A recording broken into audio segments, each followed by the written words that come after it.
Okay, so now for this portion of your workout, I want you to find either an open door or an open wall. Grab that core ball. Drive that core ball nice and high between your inner thighs. I want you to think about squeezing it in between your inner thighs. And then your feet are parallel hip width distance apart. You're gonna place your hands, so just be careful here getting into this posture. Place your hands against that wall or that door and then sink nice and low and just get into a wall sit for me. So your feet are parallel hip width distance apart. You wanna make sure that your knees are stacked above your ankles. Think about getting your thighs parallel with the floor, as if you were just sitting in a chair here. Hips are nice and square, you're hugging your belly in, you've got some room for baby here. Shoulders are widened down your back, and we're just gonna start to squeeze that ball in. So squeeze in, release.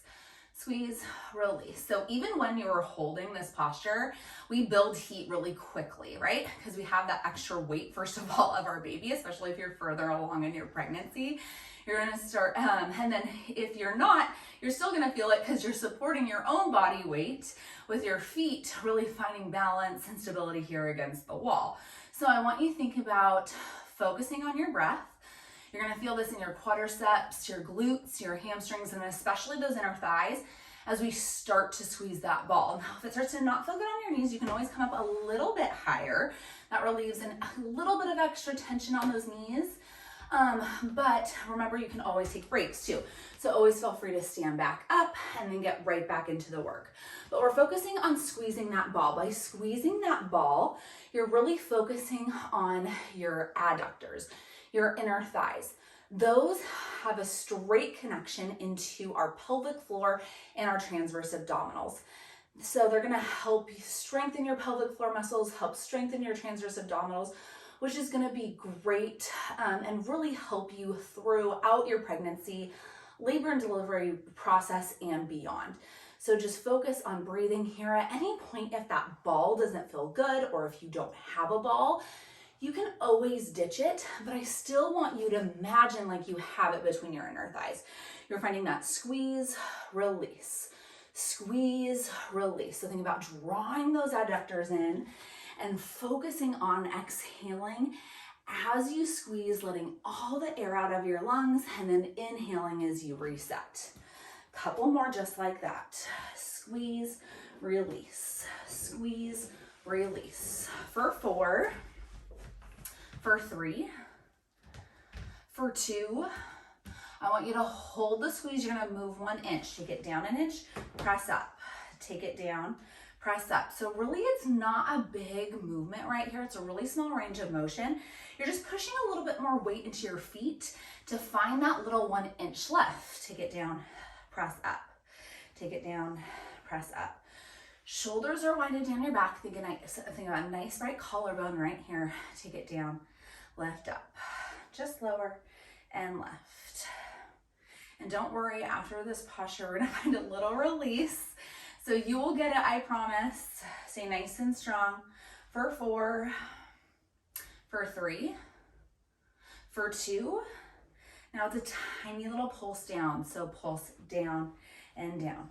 Just pulse and pulse. So hands can always stay on your thighs. You can bring them to heart center.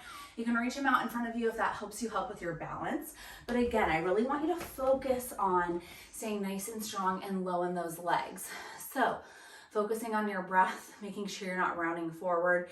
And then also it's really easy here that when we're working up and down that wall, you want to think about your tailbone. It's an anchor. It's pulling you down towards the floor.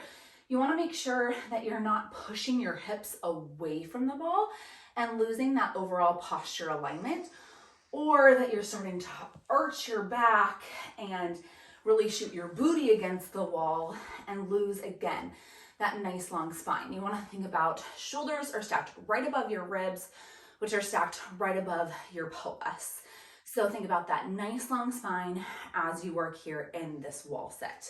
For 4, for 3, for 2, I want you to hold nice and low. Go back to those squeezes right here. Just squeeze in, release, squeeze, release. This is our home stretch for this wall sit. You're doing great. You can do this. Then we're gonna get that little release for those legs, stepping our feet wide to a squat and moving big. Just squeeze, release, squeeze, release. For 4, Hold in 3, hold in 2. I want you to hold right here. Hold nice and strong. Maybe even close your eyes. Think about finding stillness. Think about finding strength. As you root down again through all 4 corners of your feet, don't lift your toes up, ground them down into the floor, the balls of your feet, your heels. Stay nice and strong. 4, 3, 2. Place your hands on that wall for a little additional support. Then you're gonna lift all the way up. Step your feet out wide. Think about a nice squat. Grab that ball in your hands. You're just gonna sink low, reach up, just sink and lift. So just a little large range of motion to flush out those legs. This should feel good. Think about pressing your knees nice and wide. Remember, you do not need to go super low here. So if it feels better staying a little bit higher, you can. Gaze goes to the floor. Lower, press left. Press left. Now, hugging your belly in. Nice strong breaths. 4, 3, 2. Last one, lift all the way up. I just want you to hold low, sink your tailbone back behind you, open up through your chest, squeeze that ball between your hands, take a big inhale, and then exhale, stand all the way up. Awesome job.